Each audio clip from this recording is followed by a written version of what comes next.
What does a birder do during the dog days of summer? This is not the bird days of May or the bird days of September and October. It can be depressing when you walk outside at 8 a.m. to head to work and the cicadas are already singing and the birds are nowhere to be found. Well, we are going to talk about what us two birders have been doing this summer and what you guys can do to stay busy, stay engaged, and get ready for the fall migration. This is the Real Birding Podcast, the show where we crack open the world of birding and talk about our own birding adventures. I'm Will Keller, coming to you from Charlotte, North Carolina. And I'm Caleb Putnam in Grand Rapids, Michigan. Caleb, I'm excited to talk to you about what we've been doing this summer. It always is more busy than you think, isn't it? Yeah, and I've been sweating my butt off is basically what I've been doing. It has been one of the hottest ones in memory.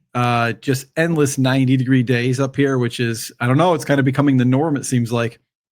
Yep, absolutely. And it's been as bad, if not worse, down here in North Carolina as you can imagine. Before we get into the show today, let's touch on last week's bird quiz. Last week, we played for y'all the song of a black rail, one of the most elusive bird species in all of North America. And Tabitha, one of our Spotify listeners, got that correct. And she said that that was one of her study species for her field work. That is amazing. And I am jealous because that is a bird that I've never seen or heard in the wild. Same here. I've heard it, I want to say twice, once in Colorado, once in Michigan, where it's an extremely rare vagrant. But neither of those was I able to see the bird. I mean, honestly, that's like a once in a lifetime experience for most people. Yeah.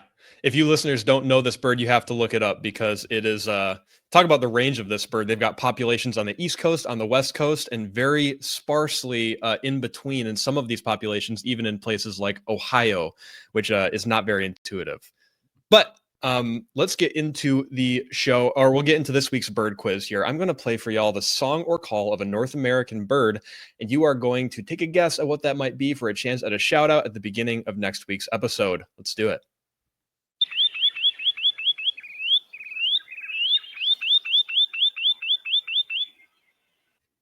All right. If you think you know what that is, drop it in the comments. Without further ado, let's get into the show.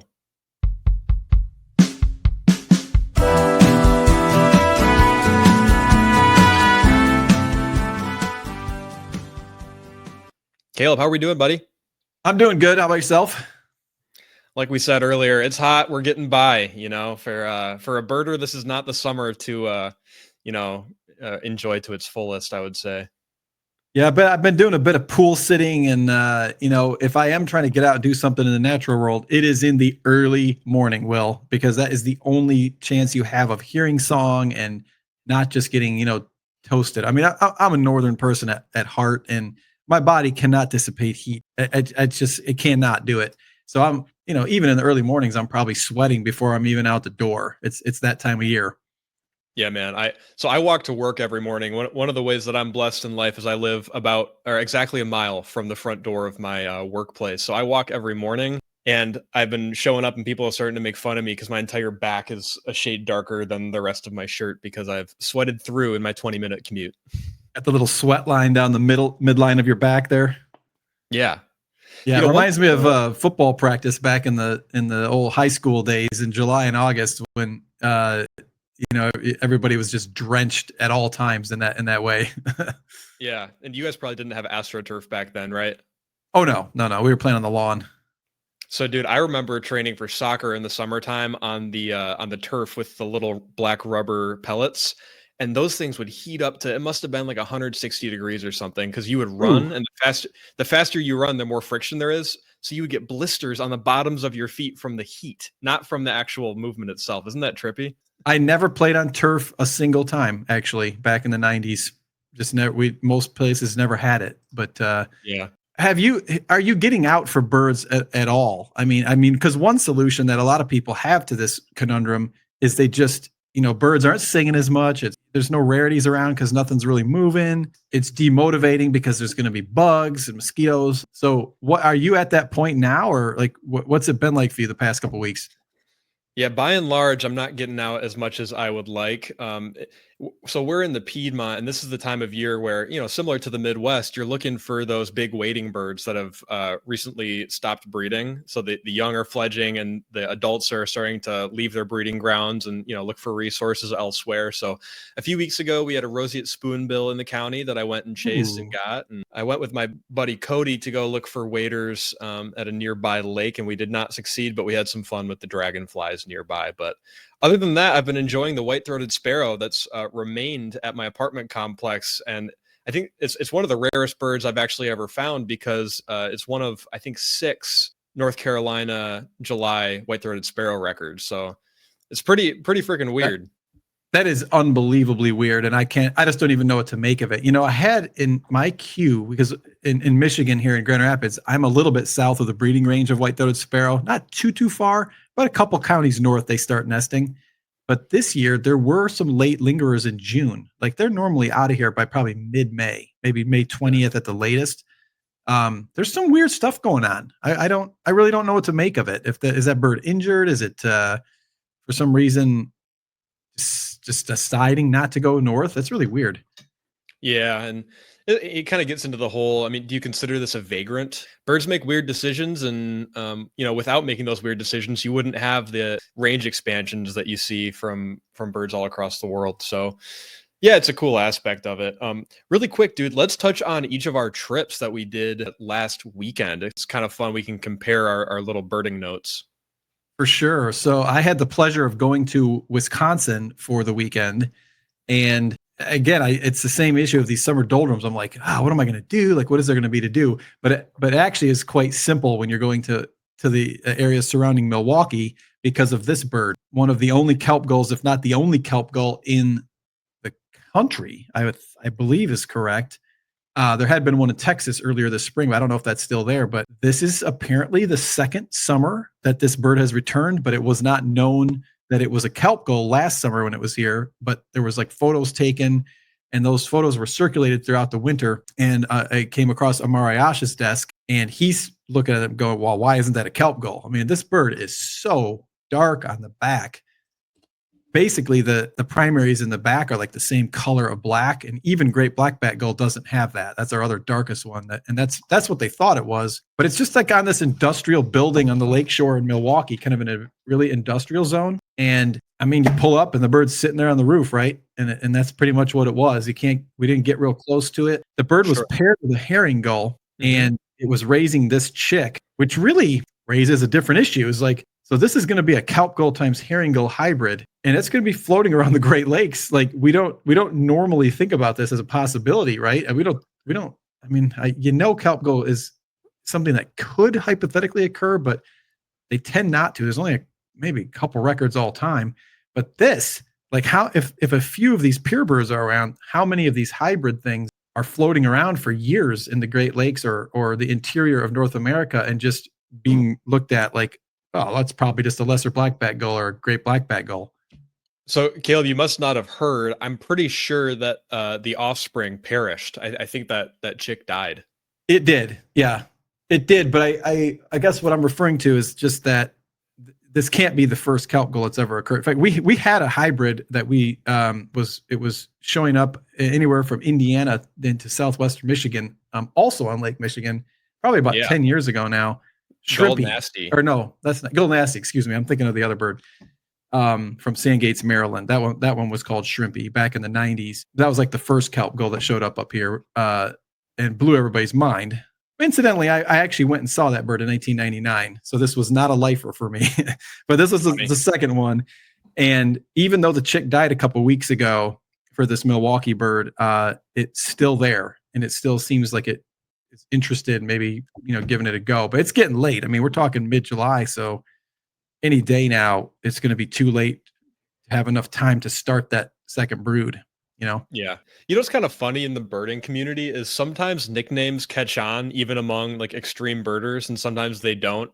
Like, you know how sometimes when vagrants show up at feeders, they'll give it a little nickname. I remember that happened with the ash-throated flycatcher that was in Calhoun County, and they called it Ashy or something like that. And I think it caught on with some people, and it didn't really catch on with other people. But everybody calls that bird from the 2000s Gull Nasty. It's really funny. As you know, I had a very big weekend. I actually got engaged this weekend. It was in Beaufort, South Carolina, one of the most beautiful places I'd ever been. You know, I'd never been to these kind of like southern live oak. I think that's what it's called, or southeastern live oak. But they're just covered in Spanish moss and the giant marshes filled with that beautiful grass waving in the wind. And dude, the first impression I had when I got down there is I had forgotten just how bubbling with bird life these marshes are. I mean, tricolored herons, snowy egrets, great blue herons, spoonbills, yeah. white ibis, wood stork, cattle egrets. If you get inland a little bit, I mean, it's like a Disney movie or something, like Little Mermaid under the sea, where the life is just bubbling everywhere. You can't look in any direction without these kind of iconic birds flying around. So that was really fun. And I'll tell you, the exact moment that I proposed to Rebecca, a painted bunting started singing. And I tried to tell her that in the moment, and she was like not really clocking what I was saying. She was a little bit too excited about the other thing. But I thought it was a pretty cool bird to have at that exact moment. What a great bird, man. What a cool experience, too. You're going to have to get like a photo to go next to the wedding certificate or something like that on your future home together. And congratulations, man. That's a huge life moment there. Yeah, we're pumped. We just got to get her a little bit more into birding, though, don't you think? We can work on that. I think we'll get her over the hump there. Mm-hmm. Yeah, we did. I actually did get.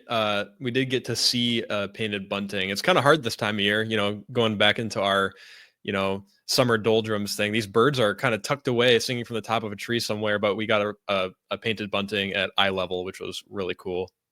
Was that a male bird, and was it still in kind of breeding alternate type plumage?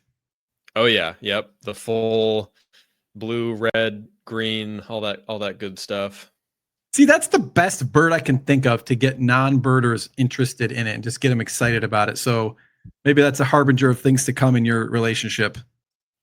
Yeah, man, it totally rivals the like the tanagers of the tropics of the neotropics. You know, like emerald tanager, silver-cheeked, silver-throated tanager. You know, all those just incredibly vibrant, colorful birds. Oh yeah, yeah. There's just there's not too many birds where non-birders will get excited about it, but they almost think it looks fake or like it came out of a cage bird trade or whatever.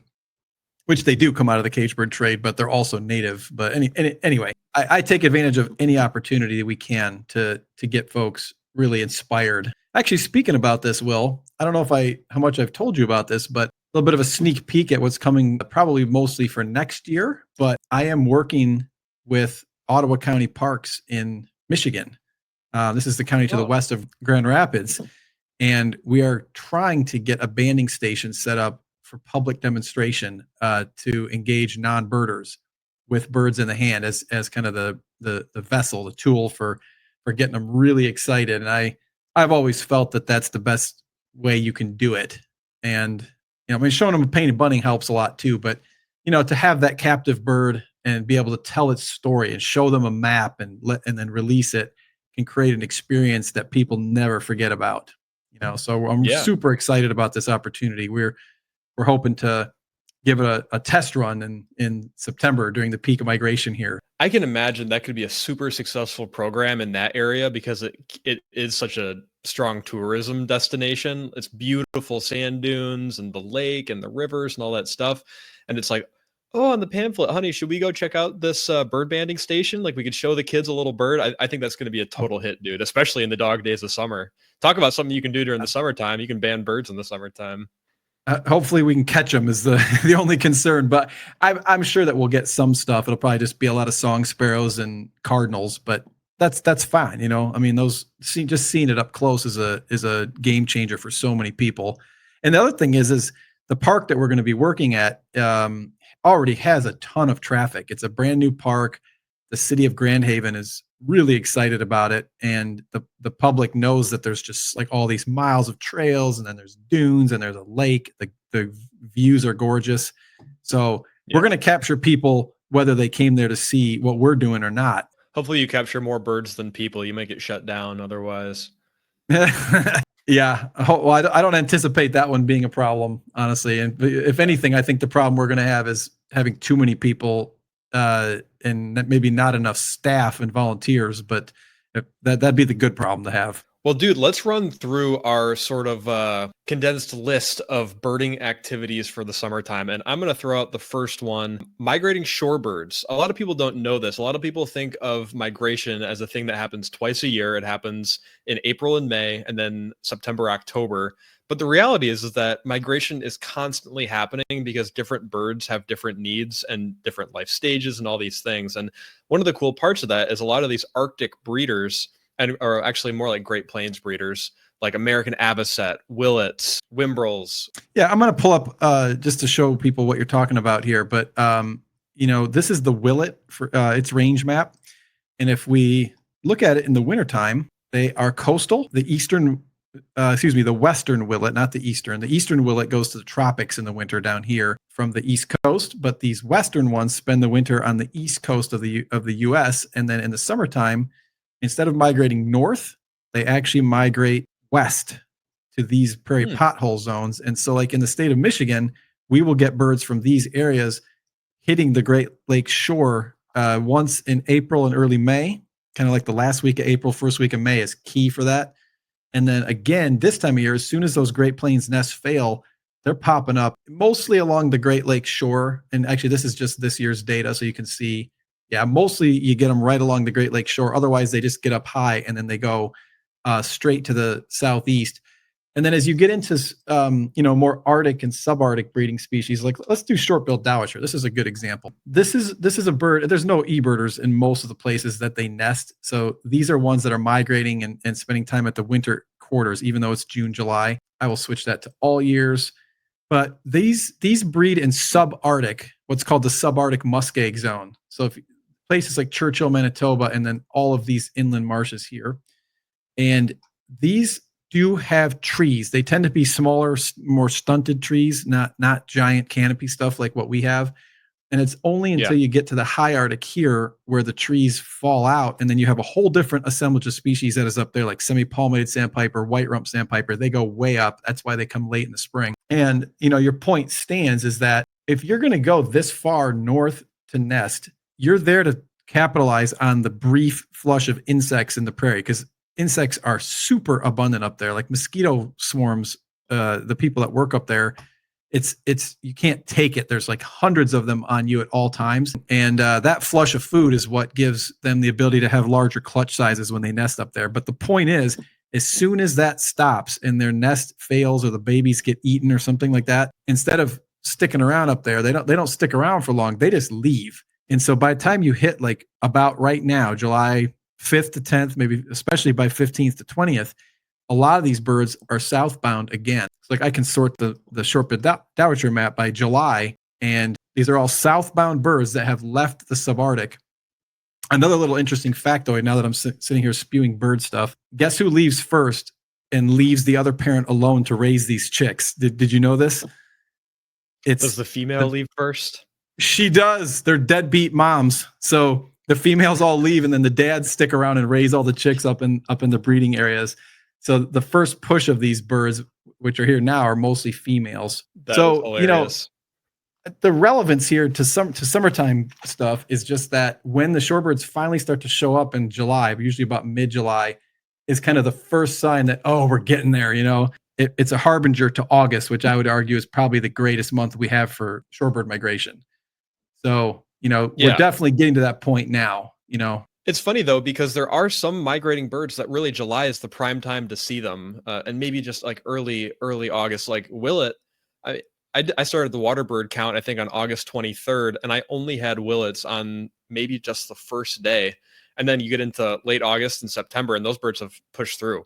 Really, the bulk of it is in early August and late July. So it's fun because May ends and then it's kind of dull for a while. And then all of a sudden it starts to get fun again, especially if you live in the Great Lakes for these species. Well, and you think of my fall migration, everybody thinks of songbirds, like when are the trees full of warblers? And that's kind of the second half of August. The month of September is spectacular for that. And then by maybe October 10th to 15th, most of the neotropical stuff is gone, right? And then it gets into the short distance stuff. The truth of it is, like, as you alluded to earlier, like migration is ongoing throughout most of the year. I'd say, especially at this latitude that you and I happen to live at, there's always something moving. Even in the middle of winter, great gray owls and boreal owls, that's when they push, January, February. Horned larks, northern pintail, they push in January and February. So even in the doldrums of June, cuckoos is a perfect example. Both of those species are, I don't know if you'd call it a proper migration or more of like a prospecting for tent caterpillars to try to figure out where they can settle in, and they'll find a lot of tent caterpillars. There's always something moving. It's a pulse in May and a pulse in September, but it's not like it's nothing in between, you know? Yeah. So, you know, in that sense, it's one of the reasons that birding is so exciting. It just, no matter where you go in the world or what time it is, there's always something going on. Kind of going another direction. One thing that I love about, especially birding Michigan in the middle of summer, is if you're doing a little bit of a year list or a big year or something, you can go up and get breeding birds in Michigan that you can't get anywhere else in the country, such as like piping plover and Kirtland's warbler. Kirtland's warbler, especially, there are people that if you're doing a big year, you got to get that bird. So there's people from South Texas, California, Florida. They'll make a trip to Crawford County, Michigan, just to get that bird. Yeah, I've done it this year, in fact, with some folks from out of state, Colorado and Vermont. And every time you go up there, you bump into people from other states looking at them. It's so fun. You know, and also it doesn't have to be like a bird that's endangered like that, or they're not technically endangered, but you get my point. They're just really, really rare. But like in my county, I still do not have prairie warbler. And one could show up in one of the big state game areas around here. But to find that, you would have to just hike endless miles of the local state game areas, you know, which is great. It's a great adventure. And if you don't find prairie warbler, you might find something else really rare too. Like, you just never know. I don't know. It takes a lot of motivation to do that because it's a workout. And then if you don't start early, the bird isn't singing, or it just gets to 80, 90 degrees right away, you know, and you're getting hammered by mosquitoes. So, another thing I love doing during the summertime, which helps you look forward to it a little bit better as a birder, is planning really fun birding trips. So like last summer, we did our international trip to Colombia, basically a 2-week excursion traveling all around the Andean highlands of that country. And a cool thing about that area is a lot of the birds that you go to Colombia to see aren't terribly migratory because it's a pretty temperate climate year round, especially in the mountains. So the time of year is a lot less important. And I wish I knew more about their sort of breeding habits and whatnot. I'm pretty ignorant on that, but I know that when we went there, we saw about 450 species in 10, 11, 12 days. So it's pretty magical. Yeah, that's a great point. Doing photo cleanup, because most of us have a pretty good backlog of photo editing that needs to be done most of the time, and winter doldrums and summer doldrums can be a really good time to do it. In fact, that Colombia trip is one of my backups. I haven't gotten to it, but I will, and we will do a future episode or two or maybe more on it, because it was such a spectacular country. There's just so much to talk about. Yeah, I can't urge our listeners to visit that country enough. It was magical. Yeah, absolute magic. And Montezuma Lodge, if you're going to go to one place, just go sit at Montezuma Lodge for a week, for 2 weeks. You would never, ever get bored there. And it was like the most spectacular endemism that I've ever witnessed anywhere on the planet so far. I mean, just incredible. Will, how about butterflies and dragonflies? I've sort of dabbled in both. I'm not good at either one of them, but they're kind of a lot like birds. There's like microhabitat preferences. They can be identified visually. It just takes a little bit better look, but then of course you can capture them in a net. And have you spent time doing that? Yeah, man, I'm trying to get into it. It's hard. I think it's harder than birds because birds are bigger and they seem to sit still a little bit more, which I'm sure a lot of birders will be like, "What are you talking about, dude? Birds are a nightmare to try to identify." I'm like, I know there's situations, but with butterflies, the binoculars aren't as helpful because they're closer to you, but they're tiny and they're always flying around. So it's really hard to get good looks at them. But things like iNaturalist are really fun. It's a really good community. So if you can get a little digibin photo of a butterfly or a dragonfly and upload it to iNaturalist, it's a really good way to learn. And you're helping with citizen science kind of in the same way that you do with eBird. I actually bought the net, and when the animal either lands or if you get good, because I did really improve at catching them in flight. It's an art form and it's difficult, but I think you can get good at it if you put the time in. Either that or you use your telephoto lens and then you find one that's perched and then you get some close up photos like that and then upload those to iNaturalist or so on. I agree with you. It's hard, but very rewarding. It's kind of the same process, right? Because there's rare species that are only present for a 2 to 3 week period in a certain microhabitat, and in that sense, they're almost more specific than many bird species. You know what I mean? There were a whole bunch of dragonflies that I was never able to find that it would be fun to go back and go out with a Talus or a Chase, our buddies who are really good at this stuff, and clean the list up a little bit, Another cool thing about it, you mentioned microhabitats. There's some of these species that are super reliant on one species of plant. Thinking about like the Karner blue, which is a small blue butterfly with a pretty vast range, but incredibly local because they need Lupinus perennis, the native Midwestern sundial lupin. I think that's what it's called. There's just not that many places where that plant exists anymore. It used to be, I think, pretty ubiquitous on the prairies and the savannas, especially in Michigan. But there's just only so many spots that plant can survive anymore because of how we currently manage our landscape. So it can be pretty fun to go look for new populations elsewhere. It's like, I heard somebody told me that this state game area has a tiny little lupin population at these coordinates. I'll go there and check and see if there's any Karner blues, and it could be a population of a couple hundred, and there's none for hundreds of miles around, but somehow they've, hung on there. So yeah, it's fun. It's like birding, and it's easier to do in the summertime. So it's natural to sort of move to that this time of year.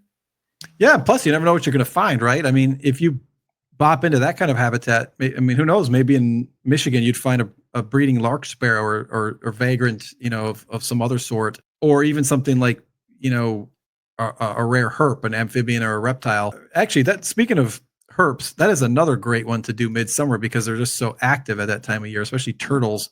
And I need to clean up on spotted turtle in Michigan. I've still never seen one. So same here. There's a lot to do, right? It's just a question of being able to tolerate the heat and get the gumption to get out of the house and instead of sitting in the pool, get out there and sweat to death, Dude, when I was working for the Michigan Natural Features Inventory, we were staying at this I guess we'd call it a lodge or a field station. Actually, you've stayed there before, Wawasum up near Grayling. Mm-hmm. And there was a team up there studying spotted turtles, and there was a team up there studying Massasaugas. And I remember all summer we would make fun of each other for not seeing each other's study species, because I'm talking about the red-headed woodpeckers and golden-winged warblers that I'm bumping into, and like, where are you seeing these birds? I can't find them. And then I'm talking about how I haven't bumped into a Massasauga or a spotted turtle yet. We're just all roasting each other because I don't know where to look, how to look. It's all a big, beautiful mystery that you can just sort of dive into as a naturalist, 100%. And Massasauga is another one. Is what I've heard from the researchers, because I've also never seen one, is to be out in sun-drenched areas within the marshy complex in August. That's like the big month. So one of these years, I'm going to nail that one down. Just got to get with the right person. Yeah. So, Will, one thing I was wanting to show you and others here, if you go to the homepage for eBird, ebird.org, and then just scroll down like this, you'll find this top photos area. And it's currently sorted to my home state, Michigan, but you can hit view all instead. And what it does is it takes all the best stuff that's been submitted in the last 24 hours, like uploaded in the last 24 hours. And you can toggle between recently uploaded and best quality. I would just keep it on the quality because whichever ones have rated the best will just kind of pop up. But this gives an idea of what people are doing around the world, arguably. Actually, this is 14 days since upload, isn't it? Interesting. It used to do this to sort to 1 day. I'm not sure about the 14. Okay. But let's have a look through here and see what people are seeing. This is a nice breeding set of piping plovers in Michigan here along the shore. These babies are out, looking super cute as always. Beautiful. Ooh, Henslow sparrow up close. Boy, that is not easy to do. Oh my God, I tried hard. Yeah, I've tried hard to photograph that species and got nothing that good. Shout Oh, out it's to Isaac Isaac Polanski. Polanski there. That's our buddy over in the Detroit area. Fantastic shot. Yeah, Uh, I oh, this is Michigan. I was like, why are there only Michigan photos in here? that'll do it every time. Okay. Yeah, so now we're at worldwide. Okay. I thought that was too much of a coincidence. Ooh, Lewis's woodpecker with a B, the fly catching woodpecker Yeah, from such a cool Nevada. species. That was What a another one. photo. We were talking about what our name for that would be if it when they changed their name, Lewis's woodpecker. You want to do that real quick? What would you call Lewis's woodpecker? This is tough. Salmon vented woodpecker. How about that? Or pink vented woodpecker. Yeah, maybe rosy fronted woodpecker for that face or something like that. I don't know. It's such a bizarre color combination because it's like bluish green on the mantle and on the head, and then that really raspberry color on the belly and on the face. It's a stunner, Will. And I mean, the behavioral thing where they're acting like they're a flycatcher and sallying out, grab it, come back, and sit in the same kind of exposed perch like an olive sided flycatcher or something. Yeah, totally. Such a crazy bird. And then they got all these various pittas and Southeastern Asian species. I mean, good Lord, look at that thing. Yeah. Oh, Yep. It makes you wanna leave the country, doesn't it? yeah. These birds are not in Kansas. That is for darn sure. Yeah. The reasons are stacking up, aren't they? Yeah. I've got goals. I believe me, and this motivates me even a little bit more than I already was. Look at the intricate plumage patterns on this Malayan banded pitta from Thailand. Wow. That's stunning. I Long-tailed suppose. Jaeger. Oh yeah. Yeah, it's a good It must be interesting if we have listeners that live in the tropics. Then what we're talking about is probably foreign because it's 90 degrees and humid all the time, and that would be an interesting dynamic in and of itself, compared to us temperate zoners. Anything else jump out at you here? Let's see. What is that duck? Here.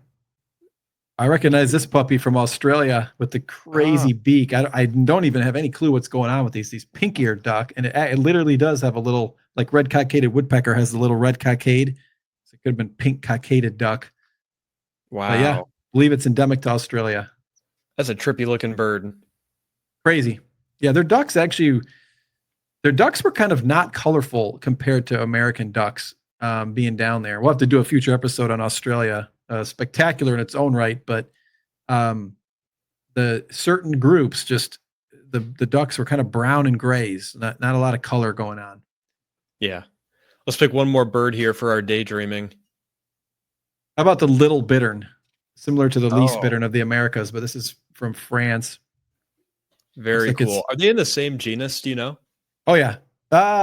Actually, wait a second. Botaurus. Interesting. I thought they were both Ixobrichus, but I have to admit I get behind on these taxonomic updates sometimes, and I don't know if that's recent or old, but it's extremely similar. The least bittern is the world's smallest heron, and little bittern is about the same size and looks very, very similar to them. But yeah. I get the sense that the little bittern in Eurasia was a little bit more. It wasn't as retiring and shy, so they'd kind of walk out into the open a bit more. And I know they occasionally will have like migrating flocks out over the water and stuff. That's unheard of for least bittern. That's not a thing with them. Yeah, they're a lot more crepuscular, I think, when they're in their movement, especially during migration. Well, have we done it, Caleb? I think we've done it. All right. Well, everybody hang in there. There is stuff to do, even if it seems like it's hopeless. There are birds coming your way, and there's birds moving right now. So try to enjoy it and rest up, because before you know it, fall migration will be in the full throes.